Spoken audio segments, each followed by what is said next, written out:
नमस्कार। आज हम एक बहुत ही दिलचस्प और काम की चीज़ पर बात करने वाले हैं, खासकर हमारे टीचर्स के लिए। हम जानेंगे कि एआई से सबसे अच्छे मतलब एकदम सटीक रिजल्ट्स पाने के लिए असरदार प्रॉम्प्ट्स कैसे लिखे जाते हैं। क्या आपके साथ भी ऐसा होता है? आप एआई का इस्तेमाल करते हैं, लेकिन जवाब कुछ ऐसे मिलते हैं जो या तो समझ नहीं आते, या बहुत ज़्यादा टेक्निकल होते हैं, या फिर टॉपिक से बिल्कुल हटकर होते हैं। ये वाकई में थोड़ा फ्रस्ट्रेटिंग हो सकता है ना, खास तौर पर जब हम अपने स्टूडेंट्स के लिए कुछ अच्छा बनाने की कोशिश कर रहे हों। तो चलिए इस समस्या की जड़ तक चलते हैं। सारी परेशानी की शुरुआत होती है अस्पष्ट प्रॉम्प्ट से। जी हाँ, अगर हमारे निर्देश ही साफ नहीं होंगे तो नतीजा भी वैसा ही मिलेगा। इसको ऐसे समझिए, मान लीजिए आप अपने किसी असिस्टेंट को कोई काम देते हैं, लेकिन निर्देश अधूरे हैं, तो क्या होगा? जाहिर है, काम ठीक से नहीं होगा। एआई के साथ भी बिल्कुल यही होता है।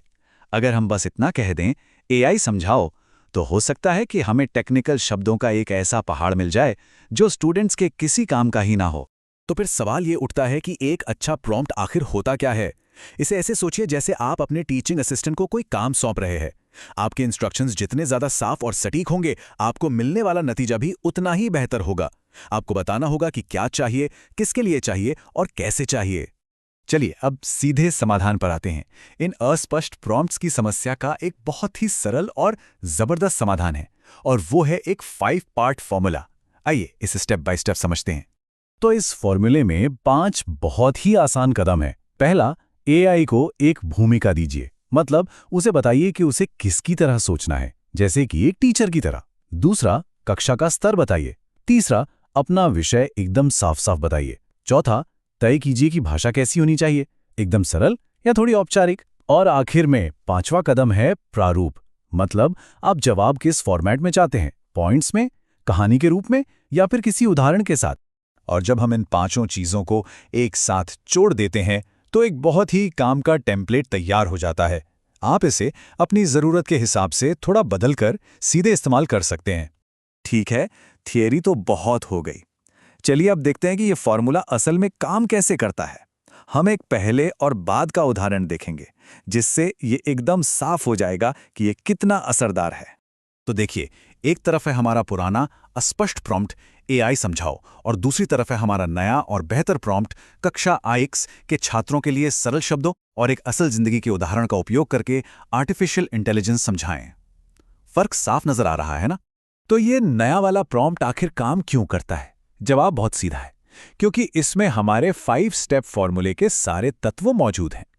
इसमें एक भूमिका है, क्लास का लेवल बताया गया है, टॉपिक एकदम क्लियर है, भाषा सरल रखने को कहा गया है, और एक खास फॉर्मेट यानी रियल लाइफ उदाहरण भी मांगा गया है।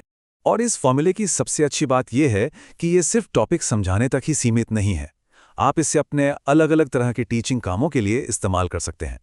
जैसे कि आपको बच्चों का रिवीजन कराना है, तो आप टॉपिक को 5 पॉइंट्स में समराइज करने को कह सकते हैं। वर्कशीट के लिए सवाल तैयार करवा सकते हैं, क्लास में कराने के लिए कोई छोटी सी एक्टिविटी डिजाइन करवा सकते हैं, या फिर प्रोजेक्ट के लिए आइडियाज भी ले सकते हैं। इतना ही नहीं, एआई के नैतिक इस्तेमाल पर चर्चा के लिए सवाल भी बनवा सकते हैं। लेकिन ये जानना जितना जरूरी है कि क्या करना है, उतना ही जरूरी ये जानना भी है कि क्या नहीं करना है। हमें ऐसे प्रॉम्प्ट से बिल्कुल बचना चाहिए जो स्टूडेंट्स को सीधे सीधे जवाब दे दें, नकल को बढ़ावा दें, या फिर एग्जाम के जवाब ही बता दें। हमारा मकसद सीखने की प्रक्रिया को आसान बनाना है, शॉर्टकट देना नहीं। और ये सब हमें सबसे जरूरी बात पर ले आता है। एआई चाहे कितना भी एडवांस हो जाए, ये सिर्फ एक टूल है।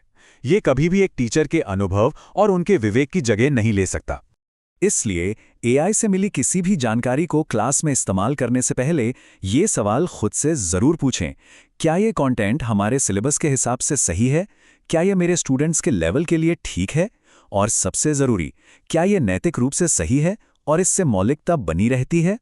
तो आज की सबसे बड़ी और याद रखने वाली बात यह है, जनरेटिव एआई को एक बहुत तेज रफ्तार से ड्राफ्ट लिखने वाला असिस्टेंट समझिए।